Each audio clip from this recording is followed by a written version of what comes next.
Hey guys, you may remember Charged Simracing hosted a full-length Indycar race at Road America last year. Well, they continued the trend, and this year they hosted the full-length Indycar race at Watkins Glen. During qualifying, I was lucky enough to snatch pole by just over a tenth. Alright, coming up to start our lap, you want to brake just after the 200 on the left, aim for a bit of a late apex to focus on the exit speed. You're allowed to run wide here as long as it's not more than a car's width over the curb. Obviously through these S's you want to take the tightest line using the least amount of steering angle. This is a good time to mention if you want to try out this combo for yourself, all the content is down below as well as the setup I use for this lap. Okay, now for the bus stop, you want to brake just after the 200 on the left or at the big white line on the left side of the track. Turn in and take as much curb as you can on the entrance and then clip the curbs for the rest of the corners. Now for the carousel, you can take this corner flat out in quali trim, but don't use too much steering angle as this will overheat the tires. And for here you want to brake at the concrete patch on the right between the 3 and 200.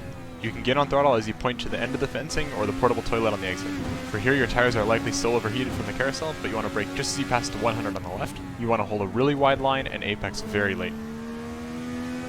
Only a couple corners to go now. For this one you want to brake between the 200 and the 100 on the left. Once again you want to take a bit of a later turn in to prioritize the exit. I drop down to second at the apex to not overslow on the entry. This next one you can brake later than you think since it's uphill, braking the 200 on the right and taking again a late apex. The penultimate corner is flat in about anything with downforce, but this final corner can be really tricky. I do tap the brakes here where it probably could have just been a lift, but hitting the wall on the exit is a really good way of throwing away a lap.